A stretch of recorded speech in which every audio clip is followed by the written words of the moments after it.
Construction makers. So we're going to talk about what we think are some of the best designed mechanics in Commander.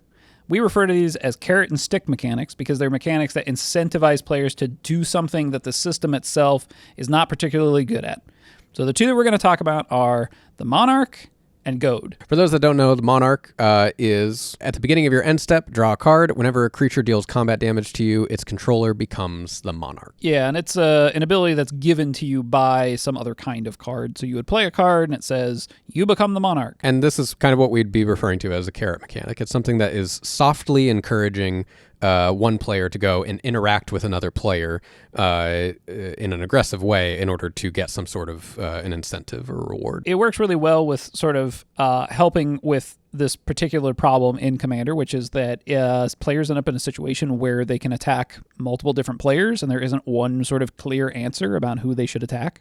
So they do things like look at players' life totals to make that decision, or they flip a coin, or they roll a die, or like just try to find some way to avoid the blowback that can happen potentially from you attacking somebody. The flip side of that is they might choose not to attack anybody at all, right? So in order to sort of push the game towards its conclusion, you want to incentivize players to attack. So the other type of mechanic is stick mechanics, and we'll be talking about Goad as a representative of this. Goad is a mechanic that affects creatures that says until your next turn, this creature attacks each combat if able and attacks a player other than you if able. These two mechanics are kind of the two sides of the same coin, right? We are incentivizing action where the systems themselves sort of incentivize inaction. And just kind of get players over the hurdle of attacking their opponents. Either we're giving them the carrot, which is the Monarch. There's also a few other mechanics that we'll get into. And then there's also the stick, which is Goad. And the stick mechanic, Goad in particular, is very pushed, right? It's a forced way of interacting with players, where a lot of the times something like the card Coveted Jewel is a very similar response to having the Monarch mechanic in play. So Coveted Jewel says when Coveted Jewel enters the battlefield, draw 3 cards. You can tap it to add 3 mana of any one color, but the carrot part of this, whenever one or more creatures an opponent controls attacks you and aren't blocked, that player draws 3 cards and gains control of Coveted Jewel, then untap it. Kind of interesting because it works a little bit like curses do, but you're sort of cursing yourself, where you're giving other players a carrot to do something, and then in this case they're using it as a way to balance this card, right? It's particularly powerful, but it has this drawback. Where curses, you're sort of creating a carrot for other players by saying, well, I'm going to curse this other player, and then if you attack them, you'll get something out of it. And none of that technically actually forces interaction. So players could still be too meek to go and swing with a creature towards someone.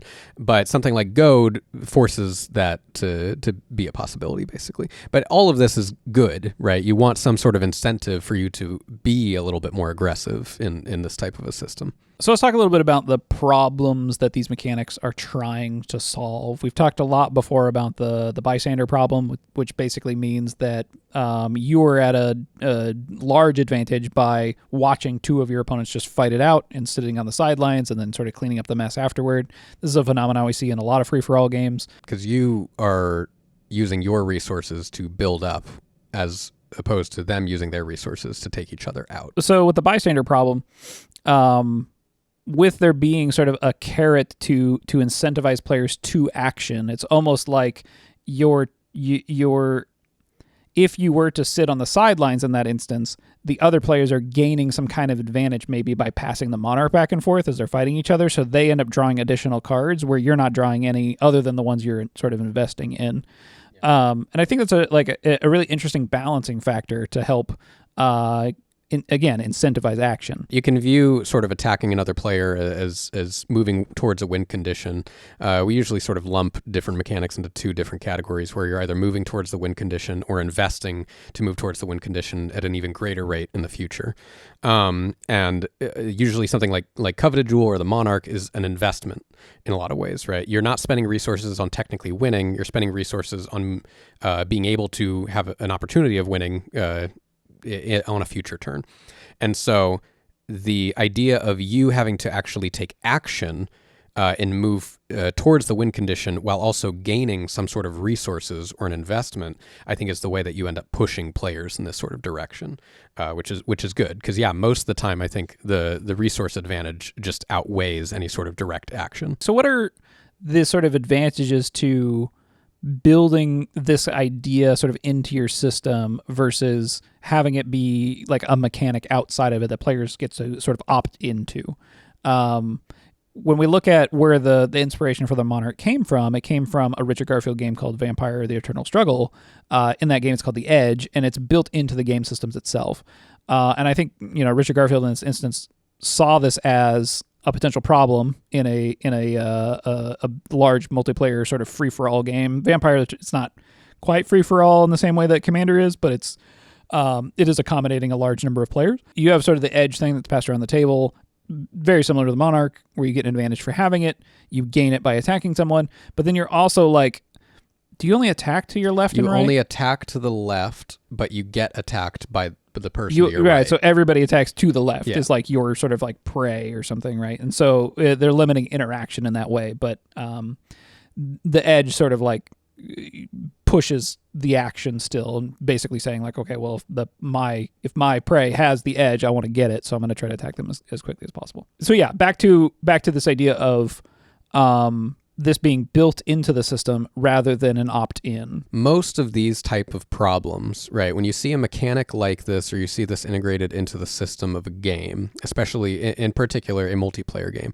is almost always trying to alleviate the issues that arise from either politicking or the possibility for king-making, basically. It's limiting that sort of interaction that players can have in order to try and make sure that you're not losing the returns of skill when politicking is involved. Something we've talked about a lot, right, is that if there are certain factors in your game, politics can very quickly override the game systems. But the flip side of that is that it does inherently make those systems less valuable, right? It reduces those returns to skill so that more casual players can compete, right? They don't need to go through all of the climbing of the heuristics trees to get to the point where they know how to play the game as effectively as somebody who might be a pro at the game in order to succeed. And especially because in sort of these free-for-all dynamics where anybody can attack anybody, you can kind of gang up on a single target together so that the most skilled player might be the one that attracts the most attention.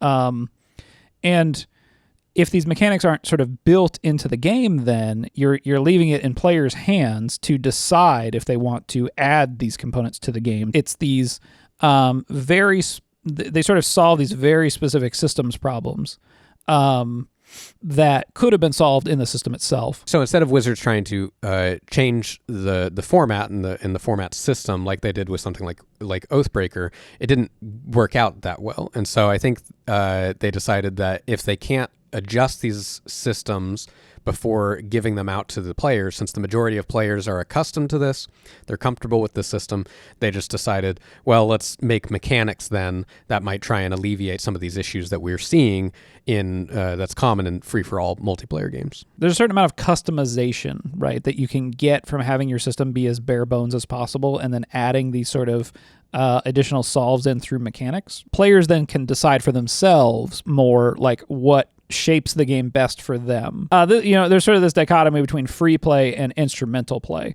where free play is basically just there's no rules, there's no goals, you're just having a great time, you're whatever.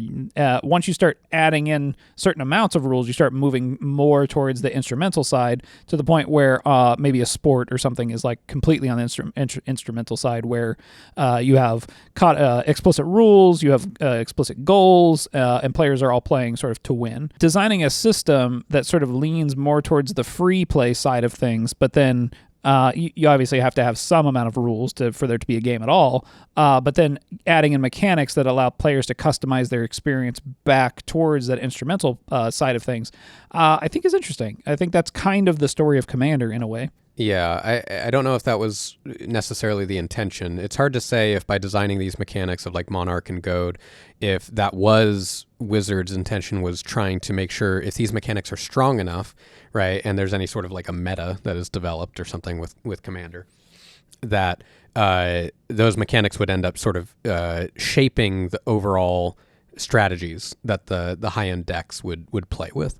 Obviously, these were designed a while back. I don't know what CEDH was like, or if it was even necessarily a thing. I don't even know if it was a thought at the right. point where these came out. Yeah. And so we've seen that these mechanics are not strong enough. That's closest mostly thing, I guess, is Slicer, but not really. Yeah, well, it's not because of the Goad, no, I guess. No, not in the same way that you would you wouldn't enchant somebody else's creature or something in CEDH. I think a lot of that just has to do with the fact that like combat in CEDH is not particularly an effective way to win the game.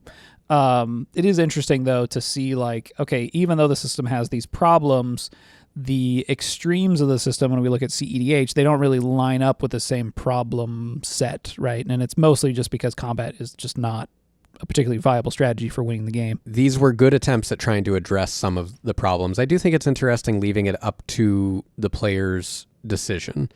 I think that when they sort of turned the corner a bit of not trying to make this into a competitive format, it seems like maybe they've embraced this a little bit more, of not being concerned about whether or not there's this, these stronger mechanics that are trying to encourage this sort of action, trying to alleviate this sort of battle cruiser style gameplay where people just build up big armies and then smash into each other. And that's what every game is going to, inevitably be or whatever. And when they saw that players weren't necessarily responding, well, people like the Monarch and Goad, but like people are still going to make their silly, fun themed decks because that's just what the majority of the format is. I do think Wizards maybe was just like, all right, yeah, sure, well, right. And I think that like it's from sort of like a previous episode talking about Merc Rosewater sort of acknowledging that their design philosophies have changed, and I feel like they are more recognizing the benefits of moving closer to this free play side of things and not trying to I guess curate things so tightly and sort of empowering players to make their own decisions. And I think looking at a TCG as sort of like you're creating Lego pieces, you're creating game pieces for your players to customize and use how they want, and create the experiences that they want, is more beneficial than you tightly curating a specific format that can be solved pretty quickly in the age of the internet. We see this like more than just this is a problem in more than just Magic, or I guess this is a trend in more than just Magic. We see things like Minecraft. We see things like Tears of the Kingdom, and their approach to how they design puzzles now is much different, where, in Zelda, it used to be these puzzle box dungeons that had like pretty specific solutions. And now when you get to Tears of the Kingdom, there's sort of just like a sort of an objective, and they say, you figure out how to do it, right? It's a much different approach. I do wonder if this is like a cultural shift that we're seeing, probably getting a little off the deep end here, but if this is a cultural shift that we're seeing that's impacting how people play games, that's sort of affected by player agency, right? If for a long time the idea of playing games was about being good at games or optimizing games, beating games, and if over time that has sort of shifted into people just wanting to enter, like you're saying, more of that sort of free play state of, well, I want this game, I like a lot of pieces of it, but I don't care about whether I'm good or not good or anything like that. I just want to exist in this sort of like blissful ignorance of free play. You bring up a really interesting point, right? Because that's why I think we've sort of looked at these mechanics and gone, these are great, because they sort of bring back they bring back some of that motivation that you thought the culture was built into the culture, right? Where it used to be that Magic players were incentivized to attack. You didn't have to figure out a way to give them a carrot to do so.